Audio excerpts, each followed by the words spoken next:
ख्रिस्तामध्ये माझ्या प्रिय भाविकांनो, आज प्रभू येशूच्या स्पर्शाने अनेक व्यक्तींना नवजीवन मिळालं. केवळ प्रभू येशूच्या वस्त्राला स्पर्श करण्यासाठी लोकांचे झुंडीच्या झुंडी प्रभू येशूच्या मागे मोठ्याने घोळका करून बसलेले होते.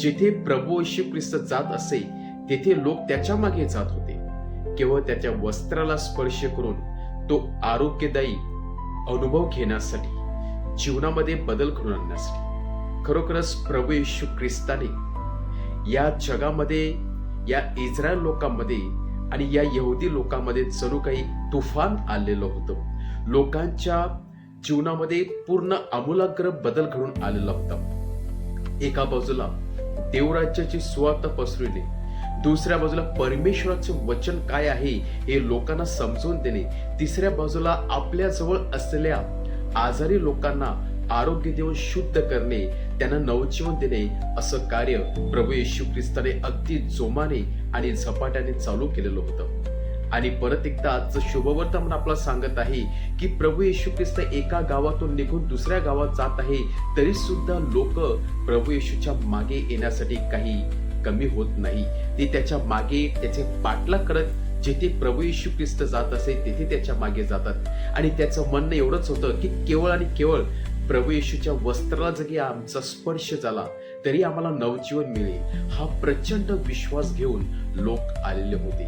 आणि म्हणून ज्या लोकांनी त्या विश्वासाने प्रभू येशूच्या वस्त्राला स्पर्श केला त्यांना नवजीवन मिळालं. होय माझ्या प्रिय भाविकांनो, जेव्हा आपण परमेश्वराच्या जवळ येतो, स्वतःहून त्याचा शोध करत असतो, तोच एक प्रचंड विश्वास असतो.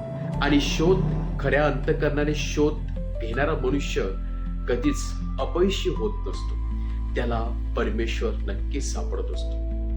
नेहमी परमेश्वर आपल्यासाठी हजर असतो, आपल्याला आरोग्य देण्यासाठी, आपलं म्हणणं ऐकून घेण्यासाठी. जेव्हा आपण चर्चला जातो, जेव्हा आपण प्रार्थनेसाठी एकत्र बसत असतो, परमेश्वर तेथे उपस्थित असतो. जरी तो आपल्या डोळ्यांनी दिसला नसला तरी ती अदृश्य शक्ती आपल्या अवतीभोवती असते.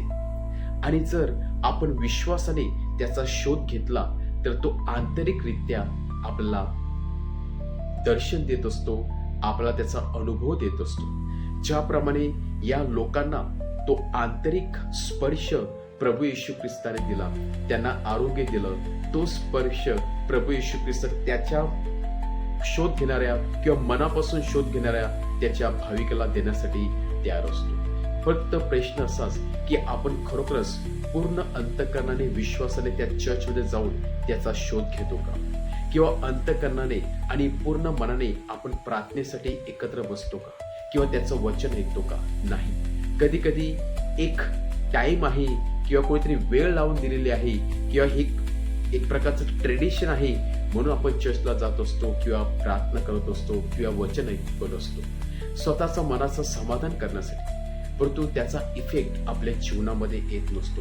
ते जास्त परिणामकारक आपल्या जीवनामध्ये होत नसते, कारण त्यामध्ये विश्वासाचा ओलावा नसतो. आणि म्हणून जर पूर्ण अंतःकरणाने आपण प्रार्थना केली, पूर्ण अंतःकरणाने आपण त्या परमेश्वराचा शोध केला आणि त्याला स्पर्श करण्याचा प्रयत्न केला, तर नक्कीच परमेश्वराचा आरोग्यदायी स्पर्श आपल्याला झाल्याशिवाय राहणार नाही. आणि हे प्रभू येशूचं सत्य वचन आहे की तेथे दोघे किंवा तिघे माझ्या नावाने एकत्र जमतात, मनापासून प्रार्थना करतात, त्यांच्यामध्ये मी हजर असतो.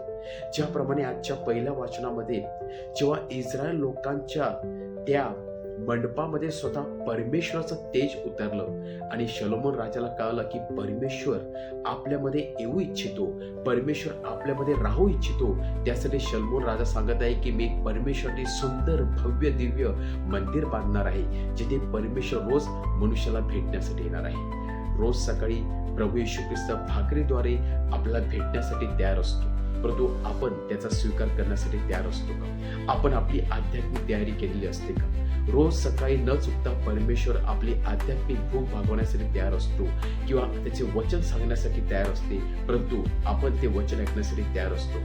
कधी कधी आपण मनाची, हृदयाची तयारी केली नसते, कारण ती उत्कंठा आतमधून यायला पाहिजे. ज्याप्रमाणे या लोकांच्या आतमधून अंतःकरणात ती उत्कंठा होती परमेश्वराचा अनुभव घेण्यासाठी, ती इच्छा जेव्हा आपल्या आत्मतून अंतःकरणातून येईल तेव्हा आपल्याला परमेश्वराचं महत्व समजणार आहे. तर आज परत एकदा परमेश्वराचा स्पर्श घेऊया. त्या लोकांप्रमाणे विश्वासाने पहिलं पाऊल उठून परमेश्वराचा शोध घेण्याचा प्रयत्न करूया आणि परमेश्वराचा शोध घेता घेता नक्कीच परमेश्वराचं वास्तव्य आपल्याला आपल्या हृदयामध्ये अनुभवायला मिळेल.